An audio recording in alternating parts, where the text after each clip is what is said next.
From Hasan Piker. Can I do his voice? Democratic. Nah, I can't do his voice. How do you do his voice?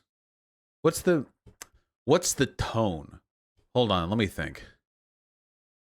He's got a deep voice, but he has like this, it's like this frat boy, kind of like stoner nasal, but also deep voice.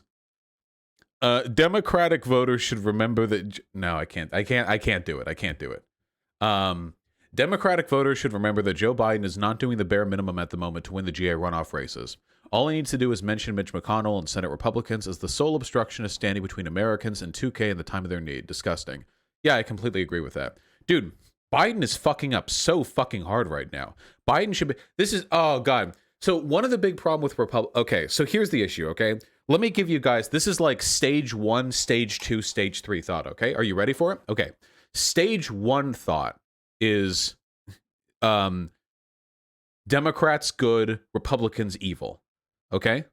And then stage 2 thought is actually both of them serve the same corporate interests. They're basically the same. Stage 3 thought is okay. They do serve the same corporate interests, but they're also influenced by public opinion, and the groups of people they serve are very different. So Democrats are better than Republicans, even if they both suck. And then stage 4, and I think that's the level we need to be on right now, is the reason Democrats suck is because often it seems as though they want to do the most you can reasonably get away with within our system, but then they pull out. They just fucking pull off of it, you know? So, like, right now, I think Americans don't want a 2K check. I want Americans getting a fucking 8K check, okay? I want us to get reimbursed for all the shit we've had to put up this year, all right? It's less than what other countries put out for their citizens. Give us fucking 8K checks, okay? Give us $10 trillion. I don't give a fuck. $10 trillion to every single American, including children and undocumented immigrants, okay? $10 trillion. Yeah, I'll pay my taxes. I'll contribute. Yeah. But realistically, 2K even seems to be a high asking price for the way, you know, for how the Senate works right now. So with that recognized, there's only so much you can do electorally. I'll put it this way. Even if the Democratic Party were full, like every single one of them, of radical socialists, like every single Democrat, I don't mean Bernie Sanders. I mean like full on fucking like Rosa Luxemburg and the squad, like fucking communist shades sitting in the halls of Congress, muscular, no shirt, with a giant fucking coat on, arms folded in front of them, glaring down the capitalists, giving their little fucking speech. I mean, the full fucking 9 yards, all right? And that's what socialists do. And even if that was the case, you'd find that that Socialist Party wouldn't be able to do that much more than the Democratic Party can, because the way the system works inherently limits radical action. That's why electoralism on its own is a dead end. That's why it's very important to engage in direct action, because, and it's really, really interesting because a lot of like online lefties will simultaneously say the Democrats could be doing so much more, but then also say electoralism is a waste of time and a dead end, which is really interesting to simultaneously acknowledge the limits of that means of advocating for yourself, while also saying that people who are already there could be doing much, much, much more. In reality, that's not really true. So when there is an opportunity to do more, it's very frustrating when the Democrats don't jump on it. And the main way they don't do this is with the constant fucking virtue signaling about reconciliation and compromise and reaching across the aisle. Why the fuck would you ever play to reaching across the aisle after the last 4 years?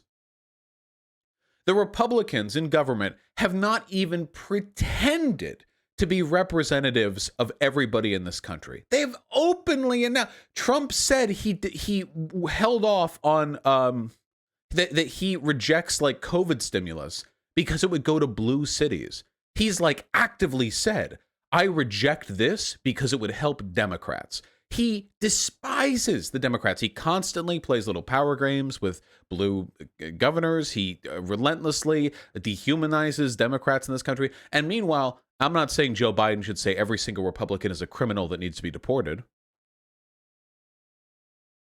I'm not saying that. But what I am saying is that it would probably be a pretty big step up if Biden would call the Republican Party the fuck out when they deserve it. Why would you not hop on this? Everybody in the Democratic Party, every single one of them, should want us to win the Senate. There's no like material reason why they wouldn't want that. There's none whatsoever. It would be beneficial to absolutely everybody from the Democratic perspective. So why would Biden not hammer on this? Why is he not doing more about this? Now, Biden has said he supports the 2K checks, but he said it like offhandedly during like, yeah, I support it, but he's not hammering on it. Why? And the funny thing is, if you really do support reaching across the aisle and reconciliation, why would you not try to break bread with Trump in his last few days in office? What an incredible opportunity. Trump is basically like fucking hamstringing the GOP on his way out. Biden could be like, hey, I've said I'm going to be a president to every American, and I want to begin that by openly announcing that I support Donald Trump in his call for $2,000 checks, and additionally, I am disappointed in Mitch McConnell for holding the Senate, blah, blah, blah, blah, blah. We're being gifted an opportunity here. He should be hammering this nonstop. He should be going on every single news network and repeating this. He should have it scrawled down in Sharpie on the palm of his hand and be reading it every single time somebody puts a camera in front of him. I want him to be walking home after a long day of work and for somebody to go up to him with asking for a fucking selfie, and then seeing the camera in front of him, he starts rambling off about how necessary it is. Trump also demanded spending cuts, though, too. Pretend those aren't happening. That's the strategy of the Democratic Party at the moment, and I think I agree with it, okay? Trump said, don't give money to shithole countries and also make it a 2K stimulus. And Pelosi was like, yeah, we'd love a 2K stimulus. The funny thing is that Trump's edits to the like congressional budget were like negligible. He's like, we don't want to give 500 million to this country. We want to give 497 million. A lot of the edits that he made literally were just him trying to get his name on the thing, which means it was a virtue signal. I wish I had all the thing in front of me, but there were countries literally like where it was Trump can't edit the bill. No, he proposed edits. He can't directly edit the bill, but he asked for those edits.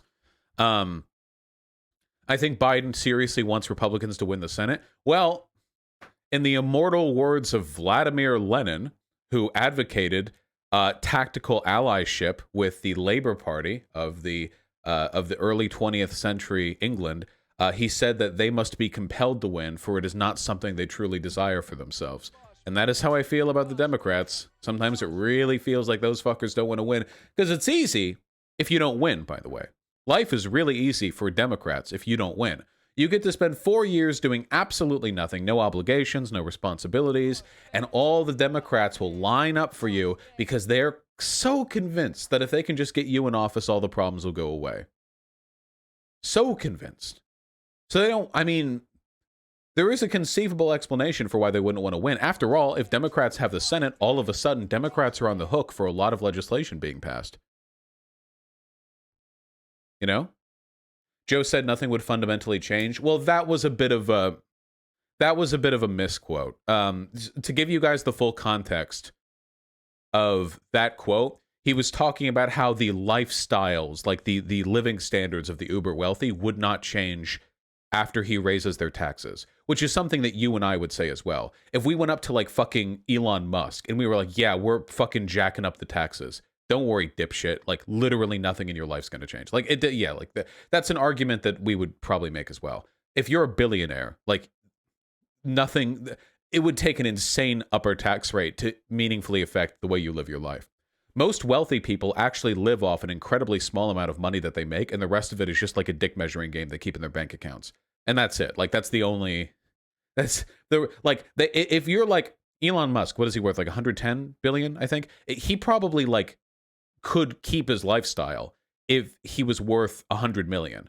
Probably much, much, much less. I don't know how, like, I don't know if he met like mega yachts or whatever, or if he's building a personal spaceship, but the vast majority of his wealth is the dick measuring contest. And for future investments, which makes your dick even bigger if your investment pays off.